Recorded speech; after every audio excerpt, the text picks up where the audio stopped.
News at 10, we're staying with developments in Rivers State, where President Bola Tinubu has declared a state of emergency. Joining me now is risk management expert and fellow of the Nigerian Institute of Industrial Security, Adekoya. Mr. Adekoya, thanks for joining us on the news tonight. Two pipeline explosions in Rivers in less than 24 hours, following threats of violence by some militants.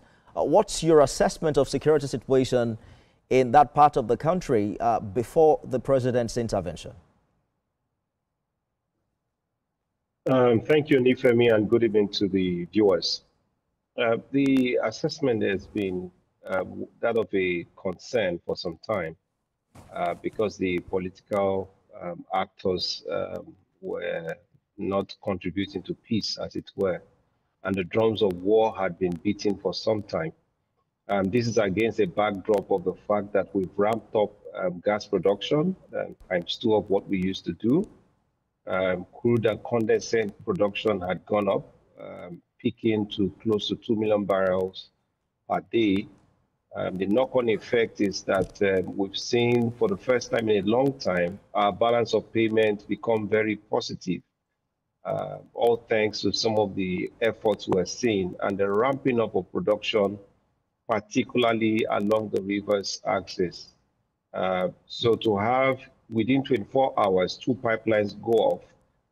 Thankfully, they are not yet impacting on export production at this time, but those are 2 warning strikes. I think that the president is right in his action to act preemptively to stem a bigger problem, because if we have any production problem along the main export lines or towards gas production, then we could very quickly have a problem. So my assessment is one of concern, hoping that we find a way forward so that we don't lose all the momentum we have gained, because we're seeing now a lot of activity take place, production activity being ramped up, drilling activities, a lot of investment coming in. I think that the sense of vocation of the president is spot on. Nigeria has a national interest to protect in Rivers State and, of course, life and property also. An excerpt from Mr. President's broadcast earlier did say the latest security reports made available to me show that between yesterday and today, there have been disturbing incidents of vandalization of pipelines by some militants without the governor taking any action to curtail them. What do you think the governor could have done in this instance? Nifemi, the statement of the president is very telling. I took note of that part, short of suggesting that perhaps the governor gave tacit approval. There have been also some reports that perhaps some actors that may not be too unknown to the political actors in the state acted out in the interest of the governor, perhaps.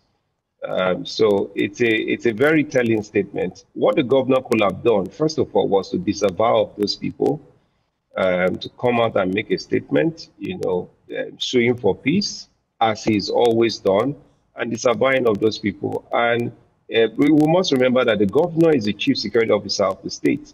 The president retains control of the armed forces of the Federal Republic, but the governor has command, to wit that he is the chief of the State Security Council. So I don't have the reports that the president has, but I'm sure, like I always say, Nigeria doesn't have an intelligence problem.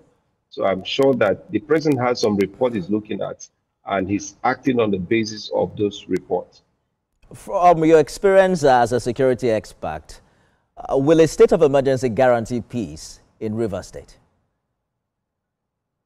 At this time, I mean, we can't say for sure what will happen, but it gives a sense of respite. It gives the political gladiators an opportunity to take a step back, because as you see, in this state of emergency, both the House of Assembly and then the executive branch have been suspended. Their actions, whether or not it is right, I mean, people can have their day in court, but the president has acted first in the pursuit of public safety, public order, in the pursuit of national interests, what is considered national interest, national security. Because if you look at economic sabotage and its impact on Nigeria at this time, it can impact on national security.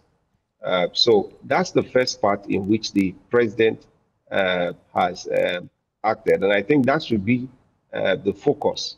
Hopefully, the political gladiators from tonight, tomorrow, should be having some rapprochement, some form of rapport. I assess that within 2 months, hopefully, if they get their acts together, this state of emergency would have given that reprieve for cool heads to prevail, for people to take a second look at the options that they have.